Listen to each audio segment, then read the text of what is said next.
Hello all, welcome to Creative Ice Academy. This is Lohit Kumar R here. ದಿನಾಂಕ 1/9/2024ರಂದು KEA BMTC conductor ಪೋಸ್ಟ್ಗೆ ಪರೀಕ್ಷೆಯನ್ನು ನಡೆಸಲಾಗಿತ್ತು. ಇದರ ಒಂದು ಅರ್ಧ ಭಾಗವನ್ನು ಈಗ ಆಲ್ರೆಡಿ ನಾವು ಡಿಸ್ಕಸ್ ಮಾಡಿದ್ದೀವಿ. ಅದರ ಮುಂದುವರೆದ ಭಾಗವನ್ನು ಈಗ ನಾವು ಡಿಸ್ಕಸ್ ಮಾಡ್ಕೊಳ್ತಾ ಹೋಗೋಣ. ಯಾಕೆ ನಾವು ಪ್ರೀವಿಯಸ್ ಇಯರ್ ಕ್ವಶನ್ ಪೇಪರ್ಸನ್ನು ಡಿಸ್ಕಸ್ ಮಾಡ್ತೀವಿ ಅಂದರೆ, ಮುಂದೆ ಬರ್ತಕ್ಕಂತಹ ಪೊಲೀಸ್ ಸಬ್ ಇನ್ಸ್ಪೆಕ್ಟರ್ ಎಕ್ಸಾಮ್ ಆಗಿರ್ಬೋದು, ವಿಲೇಜ್ ಅಕೌಂಟೆಂಟ್ ಎಕ್ಸಾಮ್ ಆಗಿರ್ಬೋದು, ಈ ಎಲ್ಲ ಎಕ್ಸಾಮ್ಸ್ಗಳಿಗೂ ಕೂಡ ಹೆಲ್ಪ್ಫುಲ್ ಆಗ್ತದೆ. ನೋಡಿ, BMTC ಪರೀಕ್ಷೆಗೆ ಸಂಬಂಧಪಟ್ಟಂತೆ ಮೊದಲ ಭಾಗನ ಆಲ್ರೆಡಿ ನಾವು ಡಿಸ್ಕಸ್ ಮಾಡಿದ್ವಿ. ಅದರ ಮುಂದುವರೆದ ಭಾಗವನ್ನು ನಾವು ನೋಡ್ಕೊಳ್ಳೋಣ. ಇಲ್ಲಿ 17ನೇ ಪ್ರಶ್ನೆ ಏನು ಕೇಳಿದ್ದಾರೆ ಅಂದರೆ, ಕೆಲವು ರಾಷ್ಟ್ರೀಯ ಹೋರಾಟಗಳನ್ನು ಕೊಡಲಾಗಿದೆ. ಅವುಗಳನ್ನು ನಾವೇನು ಮಾಡಬೇಕಂದ್ರೆ ಕ್ರೋನೋಲಜಿಕಲ್ ಆರ್ಡ್ರಲ್ಲಿ ಜೋಡಿಸ್ಕೊಳ್ತಾ ಹೋಗ್ಬೇಕು. ನೋಡಿ, ಇಲ್ಲಿ ಸರಿಯಾದ ಉತ್ತರವನ್ನು ಗಮನಿಸೋಣ. ಸ್ವದೇಶಿ ಚಳುವಳಿ ಅಂತಕ್ಕಂಥದ್ದು 1905 ಆಗಸ್ಟ್ 7ನೇ ತಾರೀಕು ನಮಗೆ ನಡೆಯುತ್ತೆ. ನಂತರದಲ್ಲಿ ಬಂಗಾಳದ ವಿಭಜನೆ 1905 ಜುಲೈ 19 ನಡೆಯುತ್ತೆ. ಇವೆರಡರ ನಡುವೆ ನಮಗೆ ಕಾನ್ಫ್ಲಿಕ್ಟ್ ಬರ್ತಾ ಹೋಗುತ್ತೆ. ಆದುದರಿಂದ ಬಂಗಾಳದ ವಿಭಜನೆ ಏನಿದೆಯಲ್ಲ ಅದು ಮೊದಲನೇ ಆಪ್ಷನಲ್ಲಿ ಬರಬೇಕು. ಆ ಆಪ್ಷನ್ ಎಲ್ಲಿದೆ? ಮೊದಲನೇ ಆಪ್ಷನಲ್ಲಿ ನಿಮಗೆ ಸಿಗ್ತಾ ಹೋಗುತ್ತೆ. ಆದುದರಿಂದ ಸಿ ಅಂತಕ್ಕಂಥದ್ದು ಮೊದಲನೇ ಕಾಲಾನುಕ್ರಮದಲ್ಲಿ ಯಾವುದರಲ್ಲೂ ಕೂಡ ಬರೋದಿಲ್ಲ. ಆದುದರಿಂದ with that elimination idea option A ಅನ್ನೋದನ್ನು ನಾವು ಕನ್ಸಿಡರ್ ಮಾಡ್ಬೋದು ಸರಿಯಾಗಿರ್ತಕ್ಕಂಥ ಉತ್ತರ ಅಂತೇಳಿ. ನೋಡಿ, ಸ್ವದೇಶಿ ಚಳುವಳಿ 1905 ಆಗಸ್ಟ್ 7. ಇದರ ಬಗ್ಗೆ ಸಂಬಂಧಪಟ್ಟಂತೆ ನಮ್ಮ ಅಕಾಡೆಮಿ ವತಿಯಿಂದ ಒಂದು ವಿಡಿಯೋವನ್ನು ಮಾಡಿದ್ವಿ. ಆ ವಿಡಿಯೋವನ್ನು ವಾಚ್ ಮಾಡಿದವರು ಈ ಪ್ರಶ್ನೆಗೆ ಸರಿಯಾಗಿರ್ತಕ್ಕಂಥ ಉತ್ತರವನ್ನು ಐಡೆಂಟಿಫೈ ಮಾಡ್ಬೋದಾಗಿತ್ತು. ನೋಡಿ, ನಂತರದಲ್ಲಿ ಓಮ್ರೋಲ್ ಲೀಗು 1916 ಏಪ್ರಿಲ್ 28ರಂದು ಅನೌನ್ಸ್ ಆಗುತ್ತೆ. ಸೂರತ್ ವಿಭಜನೆ 1917ರಲ್ಲಿ ಅನೌನ್ಸ್ ಆಗುತ್ತೆ. ಬಂಗಾಳದ ವಿಭಜನೆ ಅಂತಕ್ಕಂಥದ್ದು 1905 ಜುಲೈ 19ನೇ ತಾರೀಕು ಡಿವಿಷನ್ ಆಗ್ತಕ್ಕಂಥದ್ದು, ಡಿಕ್ಲೇರ್ ಆಗ್ತಕ್ಕಂಥದ್ದು. ಅದನ್ನು ಪಾರ್ಟಿಷನ್ ಆಫ್ ಬೆಂಗಾಲ್ ಅಂತಲೂ ಕೂಡ ಕರೀತೇವೆ. ಸೂರತ್ ವಿಭಜನೆಗೆ ಸಂಬಂಧಪಟ್ಟಂತೆ ಮಾಡರೇಟ್ಸ್ ಮತ್ತು ಎಕ್ಸ್ಟ್ರೀಮಿಸ್ಟ್ಗಳ ನಡುವೆ ಏನಾಗ್ತಾ ಹೋಗುತ್ತೆ? ಒಡಕು ಉಂಟಾಗುತ್ತೆ. ಸೂರತ್ INC ಅಧಿವೇಶನದಲ್ಲಿ, ಅದಕ್ಕೆ ಅದನ್ನು ಫೇಮಸ್ ಆಗಿ ಸೂರತ್ ವಿಭಜನೆ ಅಂತೂ ಕೂಡ ಕರೀತೇವೆ. 18ನೇ ಪ್ರಶ್ನೆಯನ್ನು ನಾವು ಗಮನಿಸೋಣ. ಅವ್ರು ಏನು ಕೇಳಿದ್ದಾರೆ ಅಂದರೆ, ತುಂಬ ಸಿಂಪಲ್ ಆಗಿರತಕ್ಕಂಥ ಪ್ರಶ್ನೆಗಳನ್ನು ಕೇಳಿದ್ದಾರೆ. ಇಂಡಿಯನ್ ನ್ಯಾಷನಲ್ ಮೂವ್ಮೆಂಟಲ್ಲಿ 2 ರೀತಿಯಾಗಿರ್ತಕ್ಕಂತಹ ಪಂಗಡಗಳು ಬರುತ್ತೆ. ಅದರಲ್ಲಿ ನಾವು ಮಾಡರೇಟ್ಸ್ ಅಂತೇಳಿ ಕರಿತೀವಿ, ಅದೇ ರೀತಿಯಾಗಿ ಎಕ್ಸ್ಟ್ರೀಮಿಸ್ಟ್ ಅಂತೇಳಿ ಕರಿತೀವಿ. ಇವರನ್ನು ಮಂದಗಾಮಿಗಳು ಮತ್ತು ತೀವ್ರಗಾಮಿಗಳು ಅಂತ ಕರಿತೀವಿ. ಇನ್ನೊಂದು ಕ್ಯಾಟಗರಿನೂ ಕೂಡ ನಾವು ಮಾಡ್ಬೋದು. ಅವುಗಳನ್ನು ನಾವು ರೆವಲ್ಯೂಷನರೀಸ್ ಅಂತೇಳಿ ಕರಿತೀವಿ. ಕನ್ನಡದಲ್ಲಿ ಇವರನ್ನು ಕ್ರಾಂತಿಕಾರಿಗಳು ಅಂತಲೂ ಕೂಡ ಕರಿತೀವಿ. ಹಾಗಾದರೆ ಇವ್ರು ಏನು ಕೇಳಿದ್ದಾರೆ ಅಂದರೆ, ಮಂದಗಾಮಿ ನಾಯಕರಲ್ಲ ಅಂತೇಳಿ ಕೇಳಿದ್ದಾರೆ. ರೈಟ್? ಗೋಪಾಲ್ ಕೃಷ್ಣ ಗೋಖಲೆ, ಫಿರೋಜ್ ಶಾ ಮೆಹ್ತಾ ಇವರು ಮಂದಗಾಮಿಗಳು. ಬಿಪಿನ್ ಚಂದ್ರಪಾಲ್, ಸುಭಾಷ್ ಚಂದ್ರ ಬೋಸ್ಗಳು ಇವರು ಮಂದಗಾಮಿ ನಾಯಕರು ಅಲ್ಲ. ಸುರೇಂದ್ರನಾಥ್ ಬ್ಯಾನರ್ಜಿ, ಆನಂದ್ ಮೋಹನ್ ಬೋಸ್ ಇವರು ಕೂಡ ಮಂದಗಾಮಿ ನಾಯಕರು. ದಾದಾಬಾಯಿ ನವರೋಜಿ ಮತ್ತು MJ ರಾನಡೆ ಇವರು ಕೂಡ ಮಂದಗಾಮಿ ನಾಯಕರು. ಸೊ ಇಲ್ಲಿ ಸರಿಯಾಗಿರ್ತಕ್ಕಂಥ ಆಪ್ಷನ್ ಯಾವುದು ಅಂತ ನೋಡ್ಕೊಂಡಾಗ 2ನೇ ಆಪ್ಷನ್ ಸರಿ ಅಂತೇಳಿ ನಾವು ಕನ್ಸಿಡರ್ ಮಾಡ್ಬೋದಾಗುತ್ತೆ. ಮುಂದಿನ ಪ್ರಶ್ನೆ, ಸರಿಯಾದ ಜೋಡಿಯನ್ನು ಗುರುತಿಸಿ ಅಂತೇಳಿ ಪ್ರಶ್ನೆಯನ್ನು ಕೇಳಿದ್ದಾರೆ. ನೋಡಿ, ಕೆಲವೊಂದು ಸಾಮ್ರಾಜ್ಯ ಅವುಗಳ ರಾಜ್ಯ ಲಾಂಛನಗಳು ಯಾವ್ಯಾವ ಇದಾವೆ ಅನ್ನೋದನ್ನು ನಾವು ಜೋಡಿಸ್ಬಿಟ್ಟು ಸರಿಯಾಗಿರ್ತಕ್ಕಂಥದ್ದನ್ನು ನಾವು ಐಡೆಂಟಿಫೈ ಮಾಡಬೇಕಾಗತ್ತೆ. ನೋಡಿ, ಒಂದು ಪ್ರಶ್ನೆಯನ್ನು 2 ಪ್ರಶ್ನೆಗೆ 2 ಆಪ್ಷನ್ಗಳಿಗೆ ಸರಿಯಾಗಿರ್ತಕ್ಕಂಥ ಉತ್ತರ ನಿಮಗೆ ಗೊತ್ತಿತ್ತು ಅಂದರೆ ಈಸಿಯಾಗಿ ಸಾಲ್ವ್ ಮಾಡ್ಬೋದು. ಹೇಗೆ ಅಂತ ಹೇಳ್ತೀನಿ, ಕೇಳಿಸ್ಕೊಳ್ಳಿ. ನೋಡಿ, ಇಲ್ಲಿ ಚೋಳ ಸಾಮ್ರಾಜ್ಯ ಏನಿದೆಯಲ್ಲ, ಈ ಚೋಳ ಸಾಮ್ರಾಜ್ಯದ ರಾಜ್ಯ ಲಾಂಛನ ಯಾವುದು ಅಂತ ನೋಡ್ಕೊಂಡಾಗ ಹುಲಿ ಅಂತಕ್ಕಂಥದ್ದು ಸರಿಯಾಗುತ್ತೆ. ಸೊ ಆದುದರಿಂದ ಸರಿಯಾದ ಜೋಡಿಯನ್ನು ಗುರುತಿಸಿ ಅಂತ ಕೇಳಿದ್ದಾರೆ. ಎ ಆಪ್ಷನ್ ಯಾವ್ಯಾವುದ್ರಲ್ಲಿ ಇಲ್ವೋ ಅದು ತಪ್ಪಾಗ್ತಾ ಹೋಗುತ್ತೆ. ಆದುದರಿಂದ ಆಪ್ಷನ್ 2 ಏನಿದೆಯಲ್ಲ ಇದು ಎಲಿಮಿನೇಷನ್ ಆಗುತ್ತೆ. ಚೇರ ಸಾಮ್ರಾಜ್ಯದ ಒಂದು ರಾಜ್ಯ ಲಾಂಛನ ಯಾವುದು ಗೊತ್ತಾ? ಮೀನು ಅಲ್ಲ, ಅದರ ಬದಲಾಗಿ ಬೌ ಆ್ಯಂಡ್ ಆರೋ ಅಂತೇಳಿ ಕರಿತೀವಿ. ಅದಕ್ಕೆ ನಾವು ಕನ್ನಡದಲ್ಲಿ ಬಿಲ್ಲು ಮತ್ತು ಬಾಣ ಅಂತೇಳಿ ಕರಿತೇವೆ. ಸೊ ಚೇರ ಸಾಮ್ರಾಜ್ಯದ ರಾಜ್ಯ ಲಾಂಛನ ಬಿಲ್ಲು ಬಾಣ, ಇಲ್ಲಿ ಸರಿಯಾಗಿರ್ತಕ್ಕಂಥದ್ದು ಬಿಲ್ಲು ಬಾಣ ಆಗಿರೋದ್ರಿಂದ ಮೀನು ಏನಾಗ್ತಾ ಹೋಗುತ್ತೆ? ತಪ್ಪಾಗ್ತಾ ಹೋಗುತ್ತೆ. ಬಿ ಆಪ್ಷನ್ ಯಾವುದ್ರಲ್ಲಿ ಇರುತ್ತೋ ಅದನ್ನು ನಾವು ಈಸಿಯಾಗಿ ಎಲಿಮಿನೇಷನ್ ಮಾಡ್ಬೋದು. ನೋಡಿ, ಬಿ ಆಪ್ಷನ್ ಇಲ್ಲಿ ಆಪ್ಷನ್ ಎ ಅಲ್ಲಿದೆ, ಆಪ್ಷನ್ 4ಅಲ್ಲೂ ಕೂಡ ಬಿ ಇದೆ, ಆಪ್ಷನ್ 2ಅಲ್ಲೂ ಕೂಡ ಬಿ ಇದೆ. ಆದುದರಿಂದ ಈ 3 ಆಪ್ಷನ್ ನಾವು ಈಸಿಯಾಗಿ ತೆಗಿಬೋದು.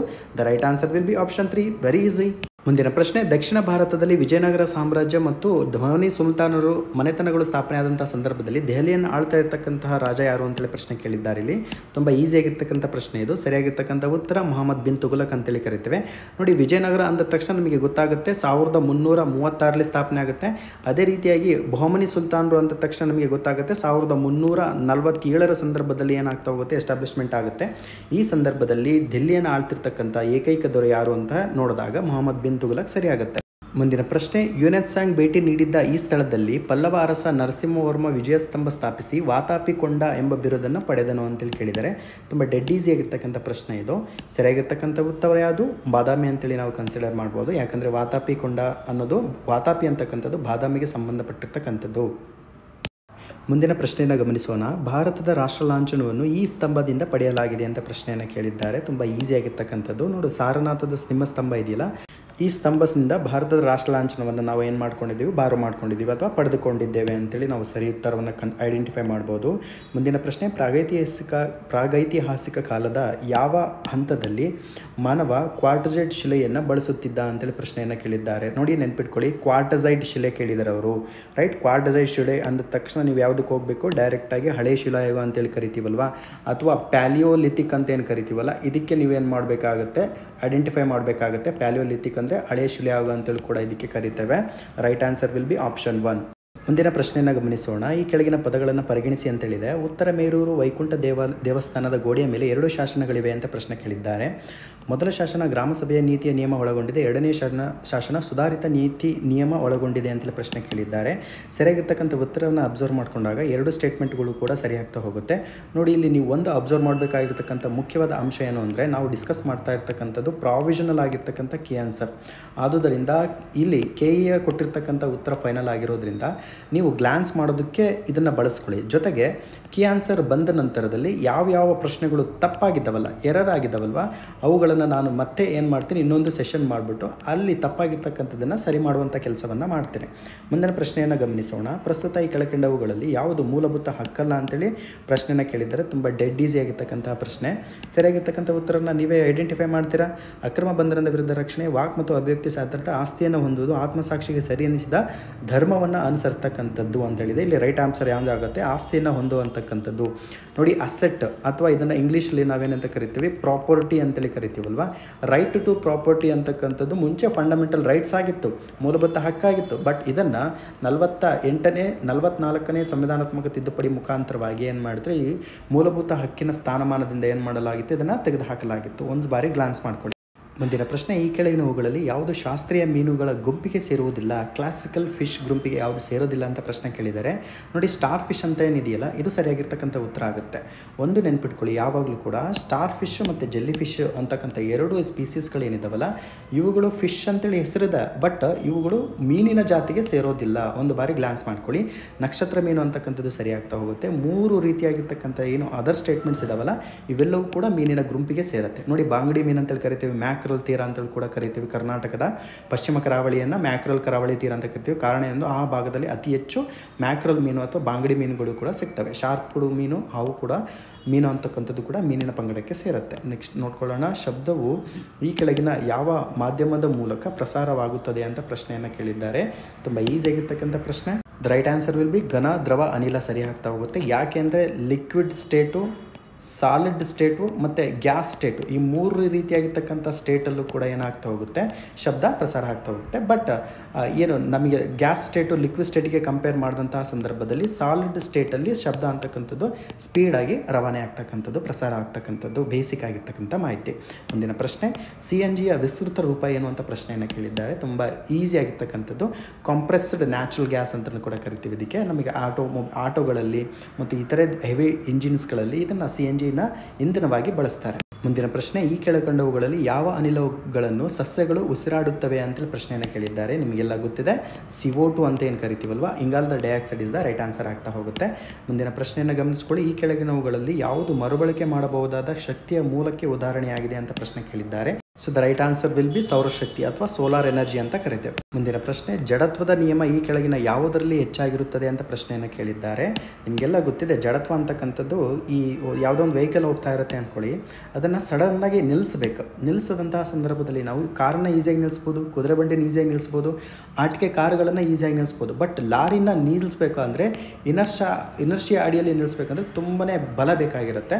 ಆದುದರಿಂದ ಜಡತ್ವದ ನಿಯಮದ ಪ್ರಕಾರ ಅತಿ ಹೆಚ್ಚು ಜಡತ್ವ ಎಲ್ಲಿರುತ್ತೆ ಅಂತ ನೋಡ್ಕೊಂಡಾಗ ಲಾರಿಯಲ್ಲಿ ಇರ್ತಕ್ಕಂಥದ್ದು. ಕಾರಣ ಏನಂದರೆ ಹೇಳ್ತಾ ಇರ್ತಾರೆ ನೋಡಿ, ಯಾಕೆ ಬ್ರೇಕ್ ಇಲ್ದಿರೋ ಲಾರಿ ಥರ ಓಡ್ತಾ ಇದ್ದೀರಾ ಅಂತೇಳಿ. ಅದೇ ಥರ ಜಡತ್ವದ ನಿಯಮ ಅತಿ ಹೆಚ್ಚು ಅಪ್ಲೈ ಆಗೋದು ಎಲ್ಲಿ ಅಂತ ನೋಡ್ಕೊಂಡಾಗ ಲಾರಿ ಅಂತೇಳಿ ನಾವು ಕನ್ಸಿಡರ್ ಮಾಡಬೇಕಾಗುತ್ತೆ. ಏನು ಫಾರ್ ಎಕ್ಸಾಂಪಲ್ ಇವಾಗ ಒಂದು ಬಸ್ಸಲ್ಲಿ ಸುಮಾರು ಜನ ಕೂತಿರ್ತಾರೆ ಅಂದ್ಕೊಳ್ಳಿ, ಅರ್ಥ ಆಗ್ತಿದೆಯಾ? ಸೊ ಡ್ರೈವರ್ ಏಕ್ದಮ್ ಬ್ರೇಕ್ ಹಾಕಿದಂತಹ ಸಂದರ್ಭದಲ್ಲಿ ಇಲ್ಲಿರ್ತಕ್ಕಂಥ ಪ್ಯಾಸೆಂಜರ್ಸ್ಗಳು ಏನು ಮಾಡ್ತಾರೆ, ಸ್ವಲ್ಪ ಮುಗ್ಗರಿಸ್ತಾರೆ. ಅರ್ಥ ಆಗ್ತಿದೆಯಾ? ಇನರ್ಷಿಯಾ ಬೇಸಿಕ್ ಆಗಿರ್ತಕ್ಕಂಥ ಪಾಯಿಂಟು ಗ್ಲಾನ್ಸ್ ಮಾಡ್ಕೊಳ್ಳಿ, ತುಂಬಾ ಇಂಪಾರ್ಟೆಂಟ್. ಆಪಾರ್ ಸ್ವಯಂಚಾಲಿತ ಶಾಶ್ವತ ಶೈಕ್ಷಣಿಕ ನೋಂದಣಿ ಅಂತೇಳಿ ಏನಿದೆಯಲ್ಲ, ಸೊ ಇದು IDU ಇದಕ್ಕೆ ಸಂಬಂಧಿಸಿದೆ ಅಂತ ಪ್ರಶ್ನೆಯನ್ನು ಕೇಳಿದ್ದಾರೆ. ಸರಿಯಾಗಿರ್ತಕ್ಕಂಥ ಉತ್ತರ ಯಾವುದು ಅಂತ ಗಮನಿಸಿದಾಗ ನೋಡಿ ಅಪಾರ್ ಐಡಿ ಅಂತಕ್ಕಂಥದ್ದು ಒಂದು ದೇಶ ಒಂದು ವಿದ್ಯಾರ್ಥಿಗೆ ಸಂಬಂಧಪಟ್ಟಿರ್ತಕ್ಕಂಥದ್ದು. The right answer will be option A ಅಂತೇಳಿ ಕನ್ಸಿಡರ್ ಮಾಡ್ಬೋದು. ಚಾಂಪಿಯನ್ಸ್ಗೆ ಸಂಬಂಧಿಸಿದಂತೆ ಈ ಕೆಳಗಿನ ಹೇಳಿಕೆಗಳನ್ನು ಗಮನಿಸಿ ಅಂತೇಳಿ ಪ್ರಶ್ನೆಯನ್ನು ಕೇಳಿದ್ದಾರೆ. ತುಂಬಾ ಇಂಪಾರ್ಟೆಂಟು. ಚಾಂಪಿಯನ್ಸ್ ಅಂತಕ್ಕಂಥದ್ದು ಸೆಂಟ್ರಲ್ ಗೌರ್ಮೆಂಟಿಗೆ ರಿಲೇಟೆಡ್ ಆಗಿರ್ತಕ್ಕಂಥ ಪ್ರಶ್ನೆ. ನೋಡಿ ಎಕನಾಮಿಕ್ಸಲ್ಲಿ ನಿಮಗೆ ಅತ್ಯಂತ ಪ್ರಮುಖವಾಗಿರ್ತಕ್ಕಂಥ ಟಾಪಿಕ್ ಯಾವುದು ಅಂತ ನೋಡ್ಕೊಂಡಾಗ ಸೂಕ್ಷ್ಮ, ಸಣ್ಣ ಮತ್ತು ಮಧ್ಯಮ ಕೈಗಾರಿಕೆಗಳು ಅಥವಾ ಉದ್ದಿಮೆಗಳು ಅಂತ ಕರಿತೀವಿ. Micro, small and medium enterprises ಅಂತೇಳಿ ಇದೆಯಲ್ಲ, ತುಂಬಾ ಇಂಪಾರ್ಟೆಂಟ್ ಆಗಿರ್ತಕ್ಕಂಥದ್ದು. ಸೊ ಇವುಗಳಿಗೆ ಸಂಬಂಧಪಟ್ಟಂತೆ ದೊಡ್ಡ ಪ್ರಮಾಣದಲ್ಲಿ ಪ್ರಶ್ನೆಗಳು ಬರ್ತಾನೆ ಹೋಗ್ತವೆ. ಸೊ ಇಲ್ಲಿ ಏನು ಮಾಡಿದ್ದಾರೆ ಅಂದರೆ ಅವರು ಚಾಂಪಿಯನ್ ಅಂತಕ್ಕಂಥ ಕೇಂದ್ರ ಸರ್ಕಾರದ ಒಂದು ಪೋರ್ಟಲನ್ನು ಕೊಟ್ಟಿದ್ದಾರೆ. ಚಾಂಪಿಯನ್ ಅಂತಕ್ಕಂಥದ್ದು ಈ ಕೆಳಗಿನ ಯಾವುದಕ್ಕೆ ಸಂಬಂಧಪಟ್ಟಿದೆ ಅಂತ ನೋಡ್ಕೊಂಡಾಗ MSMEಗೆ ಸಂಬಂಧಪಟ್ಟಿದೆ. ಸೊ ಎಷ್ಟರಲ್ಲಿ ಜಾರಿಯಾಗುತ್ತೆ? 1 ಜೂನ್ 2020 ಜಾರಿ ಆಗ್ತಕ್ಕಂಥದ್ದು ಮೊದಲನೇ ಸ್ಟೇಟ್ಮೆಂಟು ಸರಿಯಾಗಿದೆ. ಎರಡನೇ ಸ್ಟೇಟ್ಮೆಂಟನ್ನು ನೋಡ್ಕೊಂಡಾಗ ಸೂಕ್ಷ್ಮ, ಸಣ್ಣ ಮತ್ತು ಮಧ್ಯಮ ಕೈಗಾರಿಕೆಗಳಿಗೆ ಒನ್ ಸ್ಟಾಪ್ ಆಗಿರ್ತಕ್ಕಂಥ ಸೊಲ್ಯೂಷನನ್ನು ಕೊಡೋದಕ್ಕೋಸ್ಕರ ಜಾರಿ ಮಾಡಲಾಗಿರುವಂಥದ್ದು. ಒನ್ ಸ್ಟಾಪ್ ಸೊಲ್ಯೂಷನ್ ಪೋರ್ಟಲ್ ಅಂತಲೂ ಕೂಡ ಇದಕ್ಕೆ ಕರೀತೇವೆ. ಇದು ಎರಡನೇ ಪಾಯಿಂಟ್. ಥರ್ಡ್ ಪಾಯಿಂಟ್ ಏನು ಅಂತ ನೋಡ್ಕೊಂಡಾಗ MSMEಗಳಿಗೆ ಹೊಸ ಅವಕಾಶಗಳನ್ನು, ನ್ಯೂ ಆಪರ್ಚುನಿಟೀಸ್ಗಳನ್ನು ಕೊಡೋದಕ್ಕೋಸ್ಕರ ಜಾರಿ ಮಾಡಿರ್ತಕ್ಕಂಥದ್ದು. ಯಾಕೆ ಇದನ್ನು ಜಾಸ್ತಿ ಎಂಫಸೈಸ್ ಮಾಡ್ತೀನಿ ಅಂದರೆ 2020ರಲ್ಲಿ KPC ನಡೆಸಿರ್ತಕ್ಕಂಥ FDI ಎಕ್ಸಾಮಲ್ಲಿ ಈ ಪ್ರಶ್ನೆಯನ್ನು ಕೇಳಲಾಗಿತ್ತು. ಆದುದರಿಂದ ತುಂಬಾ ಇಂಪಾರ್ಟೆಂಟ್. ಅದೇ ರೀತಿಯಾಗಿ ಇಲ್ಲೊಂದು ಪ್ರಮುಖವಾಗಿರ್ತಕ್ಕಂತಹ ಲೋನ್ ಫೆಸಿಲಿಟಿ ಇದೆ. ಅದನ್ನು ನಾವು ಏನಂತ ಕರಿತೀವಿ ಅಂದರೆ ಮುದ್ರಾ ಲೋನ್ ಅಂತೇಳಿ ಕರಿತೇವೆ. ಫಸ್ಟ್ ಆಫ್ ಆಲ್ ಈ ಮುದ್ರಾ ಲೋನು ಈ ಕೆಳಗಿನ ಯಾವುದಕ್ಕೆ ಸಂಬಂಧಪಟ್ಟಿದೆ ಅನ್ನೋದನ್ನು ಕಾಮೆಂಟ್ ಸೆಕ್ಷನ್ ಮುಖಾಂತರವಾಗಿ ತಿಳಿಸ್ತೀರಾ? ಮುಂದಿನ ಪ್ರಶ್ನೆಯನ್ನು ಅಬ್ಸರ್ವ್ ಮಾಡ್ಕೊಳ್ಳಿ. ಡಾಕ್ಟರ್ ಪ್ರಿಮ್ರೋಸ್ ರವರು 1842ರಲ್ಲಿ ಕರ್ನಾಟಕದ ರಾಯಚೂರು ಜಿಲ್ಲೆ ಲಿಂಗಸುಗೂರಿನಲ್ಲಿ ಸಂಶೋಧಿಸಿದ ವಸ್ತುಗಳು ಯಾವುದು ಅಂತ ಕೇಳಿದ್ದಾರೆ. ತುಂಬ ಈಸಿಯಾಗಿರ್ತಕ್ಕಂಥದ್ದು ಕಲ್ಲಿನ ಚಾಕು ಮತ್ತು ಬಾಣದ ಮೊನೆ ಅಂತೇಳಿ ಕರಿತೀವಲ್ಲ, this is the right answer. ಮುಂದಿನ ಪ್ರಶ್ನೆ, ಭಾರತದಲ್ಲಿನ ಕೃಷಿ ವಲಯದಲ್ಲಿನ ನಿರುದ್ಯೋಗದ ಸ್ವರೂಪವು ಅಂತ ಪ್ರಶ್ನೆ ಕೇಳಿದ್ದಾರೆ. ಅಂದರೆ ಭಾರತದ ಅಗ್ರಿಕಲ್ಚರ್ ವ್ಯವಸ್ಥೆಯಲ್ಲಿ ಯಾವ ರೀತಿಯಾಗಿರ್ತಕ್ಕಂತಹ ನೇಚರನ್ನು ಹೊಂದಿದೆ ಕೃಷಿ ವಲಯ ಅಂತೇಳಿದೆ. ಋತುಮಾನ, ಮರೆಮಾಚಿದ, ಆವರ್ತಿಕ ಮತ್ತು ಘರ್ಷಣಾತ್ಮಕ ಅಂತೇಳಿದೆ. ಘರ್ಷಣಾತ್ಮಕ ಅಂತಕ್ಕಂಥದ್ದು ನಮಗೆ ಅಗ್ರಿಕಲ್ಚರಲ್ ಸಿಸ್ಟಮಲ್ಲಿ ಬರೋದಿಲ್ಲ. ಒಂದು ಬಾರಿ ನೆನಪಿಟ್ಕೊಳ್ಳಿ, ಯಾವಾಗಲೂ ಕೂಡ ಘರ್ಷಣೆ, ಫ್ರಿಕ್ಷನಲ್ ಅಂತಕ್ಕಂಥದ್ದು ನರ್ಸರಿ ಸೆಕ್ಟರ್ಗೆ ಸಂಬಂಧಪಟ್ಟಂತೆ, ಸರ್ವಿಸ್ ಸೆಕ್ಟರ್ಗೆ ಸಂಬಂಧಪಡುತ್ತೆ, ಬಟ್ ಅಗ್ರಿಕಲ್ಚರ್ ಸೆಕ್ಟರ್ಗೆ ಸಂಬಂಧಪಡೋದಿಲ್ಲ. With that idea D option ಎಲ್ಲಿದೆಯಲ್ಲ ಅದನ್ನು ನಾವು ಈಸಿಯಾಗಿ ತೆಗೆದು ಹಾಕ್ಬೋದಾಗುತ್ತೆ. ಸೊ ಇಲ್ಲಿ ABC ಅಂತೇಳಿ ಏನಿದೆಯಲ್ಲ ಆಪ್ಷನ್ 3 ಅನ್ನೋದು ಸರಿಯಾಗ್ತಾ ಹೋಗುತ್ತೆ. ನೋಡಿ ಕ್ವಶನ್ ನೋಡಿಬಿಟ್ಟು ಸುಮ್ಮನಾಗೋದಲ್ಲ, ತುಂಬಾ ಇಂಪಾರ್ಟೆಂಟ್ ಆಗಿರ್ತಕ್ಕಂಥದ್ದು ಈ ರೀತಿಯಾಗಿರ್ತಕ್ಕಂಥ ಪ್ರಶ್ನೆ, ಪ್ಯೂರ್ಲಿ ಎಕನಾಮಿಕ್ಸ್ಗೆ ಸಂಬಂಧಪಟ್ಟಿರ್ತಕ್ಕಂಥದ್ದು. ನೋಡಿ ಇಲ್ಲಿ ಅನ್ಎಂಪ್ಲಾಯ್ಮೆಂಟಲ್ಲಿ ಹಲವಾರು ರೀತಿಯಾಗಿರ್ತಕ್ಕಂಥ ಟೈಪ್ಸ್ಗಳಿದ್ದಾವೆ. ನೋಡಿ ಸೀಸನಲ್ ಅನ್ಎಂಪ್ಲಾಯ್ಮೆಂಟ್ ಅಂತ ಕರಿತೀವಿ ಅಥವಾ ಋತುಮಾನದ ನಿರುದ್ಯೋಗ ಅಂತ ಕರಿತೀವಿ. ಇನ್ನೊಂದು ಡಿಸ್ಗೈಸ್ಡ್ ಅನ್ಎಂಪ್ಲಾಯ್ಮೆಂಟ್ ಅಂತ ಬರುತ್ತೆ, ಅಂದರೆ ಮರೆಮಾಚಿದ ನಿರುದ್ಯೋಗ ಅಂತೇಳಿ ಕೂಡ ಕರಿತೀವಿ. ನಂತರದಲ್ಲಿ ಸೈಕ್ಲಿಕಲ್ ಅನ್ಎಂಪ್ಲಾಯ್ಮೆಂಟ್ ಅಂತ ಕರಿತೀವಿ. ಇದ್ರ ಬಗ್ಗೆ ನೀವು ಸ್ವಲ್ಪ ಸಪ್ರೇಟ್ ಆಗಿರ್ತಕ್ಕಂಥ ನೋಟ್ಸನ್ನು ಮಾಡ್ಕೊಳ್ಳಿ, ತುಂಬಾ ಇಂಪಾರ್ಟೆಂಟ್. KSL ಕೂಡ ಈ ಪ್ರಶ್ನೆ ರಿಪೀಟ್ ಆಗಿದೆ. ಮುಂದಿನ ಪ್ರಶ್ನೆ, ಸಂವಿಧಾನದ ಯಾವ ತಿದ್ದುಪಡಿಗೆ ಅನುಗುಣವಾಗಿ ಕರ್ನಾಟಕ ಪಂಚಾಯತ್ ರಾಜ್ ಕಾಯ್ದೆ 1993 ಜಾರಿ ಬಂದಿದೆ ಅಂತ ಪ್ರಶ್ನೆಯನ್ನು ಕೇಳಿದ್ದಾರೆ. ವೆರಿ ಈಸಿಯಾಗಿರ್ತಕ್ಕಂಥ ಪ್ರಶ್ನೆ. 73ನೇ ಸಂವಿಧಾನಾತ್ಮಕ ತಿದ್ದುಪಡಿ ಇದೆಯಲ್ಲ, ಇದು ಸರಿಯಾಗ್ತಾ ಹೋಗುತ್ತೆ. ಮುಂದಿನ ಪ್ರಶ್ನೆಯನ್ನು ಗಮನಿಸ್ಕೊಳ್ಳಿ. ರೋಶಿನಿ ಅಂತಕ್ಕಂಥ ಒಂದು ಪ್ರಾಜೆಕ್ಟ್ಗೆ ಸಂಬಂಧಪಟ್ಟಿರ್ತಕ್ಕಂಥ ಪ್ರಶ್ನೆ ಇದು. ಗ್ರಾಮೀಣ ಪ್ರದೇಶಗಳಿಗೆ ವಿದ್ಯುತ್ ಒದಗಿಸುತ್ತದೆ. ಗ್ರಾಮೀಣ ಪ್ರದೇಶದಲ್ಲಿ ಇರ್ತಕ್ಕಂಥ ಬುಡಕಟ್ಟು ಜನಾಂಗದವರಿಗೆ ಕೌಶಲ್ಯ ಅಭಿವೃದ್ಧಿ ಯೋಜನೆ ಮಾಡ್ತಕ್ಕಂಥದ್ದು. ರೋಶಿನಿ ಅಂತಕ್ಕಂಥ ಬುಡಕಟ್ಟು ಜನರಿಗೆ ವಿದ್ಯುತ್ ಒದಗಿಸುತ್ತದೆ ಅಂತ 3 ರೀತಿಯಾಗಿರ್ತಕ್ಕಂಥ ಆಪ್ಷನನ್ನು ಕೊಟ್ಟಿದ್ದಾರೆ. The right answer will B, ನೋಡಿ ಯುವ ಬುಡಕಟ್ಟು ಜನಾಂಗದವರಿಗೆ ಕೌಶಲ್ಯ ಅಭಿವೃದ್ಧಿ ಯೋಜನೆ ಅಂತ ಏನಿದೆಯಲ್ಲ ಇದು ಸರಿ ಆಗ್ತಾ ಹೋಗುತ್ತೆ. With that idea option B ಅಂತಕ್ಕಂಥದ್ದು ಸರಿ ಆಗ್ತಕ್ಕಂಥ ಉತ್ತರ ಆಗ್ತಾ ಹೋಗುತ್ತೆ. ಸೊ ಮುಂದಿನ ಪ್ರಶ್ನೆ, ಎಲಿವೇಟ್ ವುಮೆನ್ ಯೋಜನೆಯು ಈ ಕೆಳಗಿನ ಯಾವುದಕ್ಕೆ ಸಂಬಂಧಪಟ್ಟಿದೆ ಅಂತ ಪ್ರಶ್ನೆಯನ್ನು ಕೇಳಿದ್ದಾರೆ. So the right answer will B ಮಹಿಳಾ ಉದ್ಯಮಿಗಳು, ವುಮೆನ್ ಎಂಟರ್ಪ್ರಿನರ್ಸ್ ಅಂತೇಳಿ ಕರಿತೀವಲ್ಲ, ಅದು ಸರಿ ಆಗ್ತಕ್ಕಂಥ ಉತ್ತರ ಆಗುತ್ತೆ. ಮುಂದಿನ ಪ್ರಶ್ನೆ, 2011ರ ಜನಗಣತಿ ಪ್ರಕಾರ ಕರ್ನಾಟಕದಲ್ಲಿ ಶೌಚಾಲಯವನ್ನು ಬಳಸುವವರ ಶೇಕಡವಾರು ಪ್ರಮಾಣ ಎಷ್ಟು ಅಂತೇಳಿ ಪ್ರಶ್ನೆಯನ್ನು ಕೇಳಿದ್ದಾರೆ. ಸರಿಯಾಗಿರ್ತಕ್ಕಂಥ ಉತ್ತರ 28.4% ಏನಿದೆಯಲ್ಲ ಇದು ಸರಿಯಾಗ್ತಕ್ಕಂಥದ್ದು. ನೋಡಿ IR8 ಎಂಬುದು ಡ್ಯಾಶ್ರ ತಳಿಯ ವಿಧವಾಗಿದೆ ಅಂತೇಳಿ ಕೇಳಿದ್ದಾರೆ. ಇದು ಅಕ್ಕಿಯ ಒಂದು ತಳಿ ಅಂತೇಳಿ ಕೂಡ ನಾವು ಐಡೆಂಟಿಫೈ ಮಾಡಬೇಕಾಗುತ್ತೆ. ನೋಡಿ ಈ ಹಿಂದೆ ನಡೆದಿರ್ತಕ್ಕಂಥ ಪೊಲೀಸ್ ಸಬ್ ಇನ್ಸ್ಪೆಕ್ಟರ್ ಎಕ್ಸಾಮಲ್ಲಿ ಸೇಮ್ ಪ್ರಶ್ನೆ, ಅಂದರೆ ತಳಿಗೆ ಸಂಬಂಧಪಟ್ಟಿರ್ತಕ್ಕಂಥ ಪ್ರಶ್ನೆಯನ್ನು ಕೇಳಿದರು. ಆದುದರಿಂದ ಯಾವ ತಳಿಗಳು, ಬ್ರೀಡ್ಗಳು ಹೊಸದಾಗಿ ಬಂದಿದೆ ಅದನ್ನು ಒಂದು ಬಾರಿ ಗ್ಲಾನ್ಸ್ ಮಾಡ್ಕೊಳ್ಳಿ. ಮುಂದಿನ ಪ್ರಶ್ನೆ, ರೈತವಾರಿ ಪದ್ಧತಿಯನ್ನು ಈ ಕೆಳಗಿನ ಯಾವ ರಾಜ್ಯದಲ್ಲಿ ಜಾರಿ ಮಾಡಲಾಗಿತ್ತು ಅಂತ ಪ್ರಶ್ನೆಯನ್ನು ಕೇಳಿದ್ದಾರೆ. ತುಂಬ ಈಸಿಯಾಗಿರ್ತಕ್ಕಂಥ ಪ್ರಶ್ನೆ ಇದು. The right answer will B Tamil Nadu ಅಂತ ಏನಿದೆಯಲ್ಲ ಇದು ಸರಿಯಾಗ್ತಕ್ಕಂಥ ಉತ್ತರ. ರೈತವಾರಿ ಪದ್ಧತಿಯನ್ನು ಯಾರು ಜಾರಿ ಮಾಡಿದರು? Hectare Munro. ಇದೇ ರೀತಿಯಾಗಿ ಜಮೀನ್ದಾರಿ ಪದ್ಧತಿನೂ ಕೂಡ ನಾವು ನೆನ್ಪಿಟ್ಕೊಳ್ಬೇಕು, ಮಾಲ್ವಾರಿ ಪದ್ಧತಿನೂ ಕೂಡ ನಾವು ನೆನ್ಪಿಟ್ಕೊಳ್ಬೇಕಾಗುತ್ತೆ. 2024 ಜುಲೈರಲ್ಲಿ ನಮ್ಮ ಮೆಟ್ರೋದ ಯಾವ ಹೆಸರಿನ ಟನಲ್ ಬೋರಿಂಗ್ ಮಷಿನ್ 308 ಮೀಟರ್ಗಳಷ್ಟು ಸುರಂಗ ಕೊರೆಯುವುದರ ಮೂಲಕ ನೂತನ ದಾಖಲೆಯನ್ನು ಬರೆಯಿತು ಅಂತ ಪ್ರಶ್ನೆಯನ್ನು ಕೇಳಿದ್ದಾರೆ. So the right answer will be TBM ತುಂಗ ಅಂತಕ್ಕಂಥದ್ದು ಸರಿಯಾಗ್ತಾ ಹೋಗುತ್ತೆ. Director general medical services army ಹುದ್ದೆಗೇರಿದ ಪ್ರಥಮ ಮಹಿಳೆ ಯಾರು ಅಂತೇಳಿ ಪ್ರಶ್ನೆ ಕೇಳಿದ್ದಾರೆ. Here the right answer will be Sadhna Saxena Nair ಅಂತೇಳಿದೆಯಲ್ಲ ಇದು ಸರಿಯಾಗ್ತಕ್ಕಂಥ ಉತ್ತರ. ಜುಲೈ 2024ರಲ್ಲಿ ನಿಕೋಲಸ್ ಮರೋಡೋವಾ ರವರನ್ನು ಈ ಕೆಳಗಿನ ಯಾವ ರಾಷ್ಟ್ರದಲ್ಲಿ ಜರುಗಿದ ರಾಷ್ಟ್ರಪತಿ ಚುನಾವಣೆಯ ವಿಜೇತರೆಂದು ಗುರುತಿಸಲಾಗಿದೆ? ಸರಿಯಾಗಿರ್ತಕ್ಕಂಥ ಉತ್ತರ ವೆನೆಜುವೆಲಾ. ಮುಂದಿನ ಪ್ರಶ್ನೆ, ಎಲ್ಲ ಗರ್ಭಿಣಿ ಮಹಿಳೆಯರು ಮತ್ತು ಮಕ್ಕಳಿಗೆ universal immunization programme universal immunization ಪ್ರೋಗ್ರಾಮ್ನ ಅಡಿ ನೀಡಲಾಗುವ ಲಸಿಕೆಗಳ ವಿವರಗಳನ್ನು ಡಿಜಿಟಲೀಕರಣ ಮಾಡಲು ರಾಷ್ಟ್ರೀಯ ಆರೋಗ್ಯ ಪ್ರಾಧಿಕಾರವು ಯಾವ ಪ್ಲಾಟ್ಫಾರ್ಮನ್ನು ಜಾರಿಗೆ ತರಲು ಯೋಜಿಸಿದೆ ಅಂತ ಪ್ರಶ್ನೆ ಕೇಳಿದ್ದಾರೆ. ತುಂಬ ಈಸಿಯಾಗಿರ್ತಕ್ಕಂಥ ಪ್ರಶ್ನೆ. ಯುವಿನ್ ಅಂತಕ್ಕಂಥ ಪ್ಲಾಟ್ಫಾರ್ಮ್ ಇದೆಯಲ್ಲ, ಇದನ್ನು ಜಾರಿ ಮಾಡಿದೆ. ಈ ಹಿಂದೆನೂ ಕೂಡ ಇದ್ರ ಬಗ್ಗೆ ನಾವು ಡಿಸ್ಕಸ್ ಮಾಡಿದ್ವಿ. ಮುಂದಿನ ಪ್ರಶ್ನೆ, 18ನೇ ಲೋಕಸಭೆಯ ಹಂಗಾಮಿ ಸಭಾಧ್ಯಕ್ಷರು ತಾತ್ಕಾಲಿಕರಾಗಿರ್ತಕ್ಕಂಥ ಸಭಾಧ್ಯಕ್ಷರು ಯಾರಾಗಿದ್ದರು ಅಂತ ಪ್ರಶ್ನೆ ಕೇಳಿದ್ದಾರೆ. Right answer Bhartrihari Mahtab.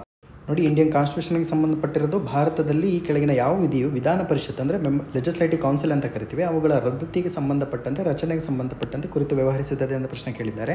The right answer will be option A. 169ನೇ ವಿಧಿ ಪ್ರಕಾರ ಒಂದು ರಾಜ್ಯದ ವಿಧಾನ ಪರಿಷತ್ತನ್ನು ರಚನೆ ಮಾಡ್ಬೋದು ಅಥವಾ ಅದನ್ನು ತೆಗೆದುಹಾಕಬಹುದು, ರದ್ದತಿಯನ್ನು ಮಾಡ್ಬೋದು. ಆ 169ನೇ ವಿಧಿಗೆ ಸಂಬಂಧಪಟ್ಟಿರ್ತಕ್ಕಂಥದ್ದು. ಮುಂದಿನ ಪ್ರಶ್ನೆ, ಈ ಕೆಳಗಿನವುಗಳಲ್ಲಿ ಯಾರು ರಾಜ್ಯಗಳ ಪುನರ್ರಚನೆಯ JVP ಸಮಿತಿಯ ಅಧ್ಯಕ್ಷರಾಗಿದ್ದರು ಅಂತ ಪ್ರಶ್ನೆ ಕೇಳಿದ್ದಾರೆ. ನೀವು ಸ್ವಲ್ಪ ಅಬ್ಸರ್ವ್ ಮಾಡಬೇಕಿಲ್ಲಿ. ಅವನು ಬೇಕು ಅಂತಲೇ ನಿಮಗೆ ಟ್ರ್ಯಾಪ್ ಮಾಡಿದ್ದಾನೆ. ಅದು ಅಧ್ಯಕ್ಷರನ್ನು ಹೊಂದಿರಲಿಲ್ಲ ಅಂತ ಹೇಳಿದ್ದೀರಾ, ಇದು ಸರಿಯಾಗುತ್ತೆ. ಈ 3 JVP ಕಮಿಟಿಗಳಲ್ಲಿ ಅಧ್ಯಕ್ಷರನ್ನೇ ಹೊಂದಿರಲ್ಲ, 3 ಕೂಡ ಸದಸ್ಯರು ಇರ್ತಾರೆ. ಆದುದರಿಂದ right answer will be option 4 ಆಗುತ್ತೆ. ಮುಂದಿನ ಪ್ರಶ್ನೆ, ಆಕಸ್ಮಿಕ ಅಣು ವಿಕಿರಣ ಸೋರಿಕೆಯಿಂದಾದ ದುರಂತಕ್ಕೆ ಈ ಕೆಳಗಿನವುಗಳಲ್ಲಿ ಯಾವುದು ಉದಾಹರಣೆಯಾಗಿದೆ ಅಂತ ಪ್ರಶ್ನೆಯನ್ನು ಕೇಳಿದ್ದಾರೆ. 3 mile island, Nagasaki, Hiroshima, Bhopal ದುರಂತ ಇವೆಲ್ಲವೂ ಕೂಡ ಆಕಸ್ಮಿಕವಾಗಿರ್ತಕ್ಕಂತಹ ವಿಕಿರಣ ಸೋರಿಕೆಯಿಂದ ಆಗಿರ್ತಕ್ಕಂಥದ್ದು. ಬಟ್ 3 ಮೈಲ್ ಐಲ್ಯಾಂಡ್ ಅಂತಕ್ಕಂಥದ್ದು ಏನಿದೆಯಲ್ಲ, ಸೊ ಇದು ಸರಿಯಾಗಿರ್ತಕ್ಕಂಥ ಉತ್ತರ ಅಂತೇಳಿ ನಾವು ಕನ್ಸಿಡರ್ ಮಾಡ್ಬೋದಾಗುತ್ತೆ. ನೋಡಿ, ಮುಂದಿನ ಪ್ರಶ್ನೆ ತುಂಬ ಚೆನ್ನಾಗಿರ್ತಕ್ಕಂಥ ಪ್ರಶ್ನೆಯನ್ನು ಕೊಟ್ಟಿದ್ದಾನೆ. ಮ್ಯಾಂಟ್ರಿಯಲ್ ಪ್ರೋಟೋಕಾಲ್ ಒಡಂಬಡಿಕೆ ಓಜೋನ್ ನಗರ ನಾಶಗೊಳಿಸುವ ವಸ್ತುಗಳು ಹೊರಸೂಸುವಿಕೆ ನಿಯಂತ್ರಣ ಅಂತ ಹೇಳಿದೆ. ಸರಿಯಾಗಿರ್ತಕ್ಕಂಥ ಜೋಡಿಯನ್ನು ಹೊಂದಿದೆ ಇರತಕ್ಕಂಥದ್ದನ್ನು ನಾವು ಇಲ್ಲಿ ಐಡೆಂಟಿಫೈ ಮಾಡಬೇಕು. ಎಲ್ಲಿನ ಪರಿಣಾಮ, ಹವಾಮಾನ ಬದಲಾವಣೆಗಳ ವೈಪರೀತ್ಯಗಳು, ಡಾಪ್ಸನ್ ಘಟಕಗಳು, ಹಸಿರುಮನೆ ಅನಿಲಗಳ ಅಳತೆ ಮಾಪನ, UV ವಿಕಿರಣಗಳು, ಹಿಮಾಂಧತೆ ಅಂತ ಹೇಳಿದೆ. ನೋಡಿದ ತಕ್ಷಣ ಹೇಳ್ಬೋದು UV ವಿಕಿರಣಕ್ಕೆ ಅಂತಕ್ಕಂಥದ್ದು ಹಿಮಾಂಧತೆಯನ್ನು ಕ್ರಿಯೇಟ್ ಮಾಡೋದಕ್ಕೆ ಆಗಿರೋದಿಲ್ಲ. ಆದುದರಿಂದ ಈ ಆಪ್ಷನ್ ಏನಿದೆಯಲ್ಲ ಸರಿಯಾಗುತ್ತೆ. ಕಾರಣ ಏನಂದರೆ ಇದು ತಪ್ಪಿದೆ. ರೈಟ್, ದ ಆಪ್ಷನ್ಗಳು ನಿಮ್ಗೆ ಗೊತ್ತಿದೆ. O3 ಅಂತಕ್ಕಂಥದ್ದು ಓಜೋನ್ನ ಒಂದು ಸಾಂದ್ರತೆಯನ್ನು ಅಳತೆ ಮಾಡುತ್ತೆ. ಎಲ್ಲಿನೋ ಅಂತಕ್ಕಂಥದ್ದು ಹವಾಮಾನ ವೈಪರೀತ್ಯಕ್ಕೆ ಸಂಬಂಧಪಟ್ಟಿದೆ. ಮ್ಯಾಂಟ್ರಿಯಲ್ ಪ್ರೋಟೋಕಾಲ್ ಅಂತಕ್ಕಂಥದ್ದು ಓಜೋನ್ ನಾಶವನ್ನು ತಡೆಯೋದಕ್ಕೆ ರಚನೆ ಆಗಿರ್ತಕ್ಕಂಥದ್ದು. ಮುಂದಿನ ಪ್ರಶ್ನೆಯನ್ನು ಗಮನಿಸ್ಕೊಳ್ಳಿ. ನಗಾರ್ನೋ ಕಾರಬಾಕ್ ವಲಯದ ಸಂಘರ್ಷ ಯಾವ ವಲಯದ ನಡುವೆ ಇದೆ ಅಂತೇಳಿ ಕೇಳಿದ್ದಾರೆ. ತುಂಬ ಇಂಪಾರ್ಟೆಂಟ್ ಆಗಿರ್ತಕ್ಕಂಥ ಪ್ರಶ್ನೆ ಇದು. ನಿಮಗೆ ಅಜರ್ಬೈಜಾನ್ ಮತ್ತು ಅರ್ಮೇನಿಯಾ ಅಂತಕ್ಕಂಥ ರಾಷ್ಟ್ರಗಳು ಬರುತ್ತಲ್ಲ, ಆ 2 ರಾಷ್ಟ್ರಗಳ ನಡುವೆ ನಗಾರ್ನೋ ಕಾರಬಾಕ್ ವಲಯದ ನಡುವೆ ಇರ್ತಕ್ಕಂಥ ಕಾನ್ಫ್ಲಿಕ್ಟ್ಗಳು ನಡೀತಾ ಇದೆ. ತುಂಬಾ ಇಂಪಾರ್ಟೆಂಟು. KS ಅಲ್ಲೂ ಕೂಡ ಈ ಪ್ರಶ್ನೆಯನ್ನು ಕೇಳಿದ್ರು. ಒಂದು ಬಾರಿ ಗ್ಲಾನ್ಸ್ ಮಾಡ್ಕೊಳ್ಳಿ. ಇಲ್ಲಿ ಡಿಸ್ಕಸ್ ಮಾಡಿರ್ತಕ್ಕಂಥದ್ದು ಪ್ರಾವಿಷನಲ್ ಕೀ ಆನ್ಸರ್. ಅರ್ಥ ಆಗ್ತಿದೆಯಾ? ನಮಗೆ KA ಬಿಟ್ಟಿರ್ತಕ್ಕಂತಹ ಕೀ ಆನ್ಸರ್ ಇದೆಯಲ್ಲ, that is the final. So ಒಂದು ವೇಳೆ ನಾನು ಪ್ರಾವಿಷನಲ್ ಕೀ ಆನ್ಸರಲ್ಲಿ ಏನು ಡಿಸ್ಕಷನನ್ನು ಮಾಡಿದ್ದೀನಿ, ಇವುಗಳಲ್ಲಿ ಏನಾದರೂ ತಪ್ಪಿದ್ದಂತಹ ಸಂದರ್ಭದಲ್ಲಿ ಎಗೇನ್ ಮತ್ತೆ ಸಪ್ರೇಟ್ ಸೆಷನನ್ನು ಮಾಡಿಬಿಟ್ಟು ನಾನು ಯಾವ್ಯಾವ ಪ್ರಶ್ನೆಗಳಿಗೆ ತಪ್ಪನ್ನು ಮಾಡಿದ್ದೀನಿ ಅನ್ನೋದರ ವಿಷಯಕ್ಕೆ ಕುರಿತಂತೆ ಪ್ರಶ್ನೆಗಳನ್ನು ಮತ್ತೆ ಹಾಕ್ಕೊಂಡು ಆ ಪ್ರಶ್ನೆಗಳನ್ನು ಸರಿ ಮಾಡ್ತೀನಿ. ಸೊ ಆದುದರಿಂದ ಯಾವುದೇ ಗೊಂದಲವನ್ನು ಆಗುವಂಥ ಅವಶ್ಯಕತೆ ಇಲ್ಲ. ಈ ವಿಡಿಯೋಸ್ಗಳನ್ನು ವಾಚ್ ಮಾಡಿಕೊಂಡು ಒಂದು ಬಾರಿ ಗ್ಲಾನ್ಸ್ ಮಾಡ್ಕೊಳ್ಳಿ.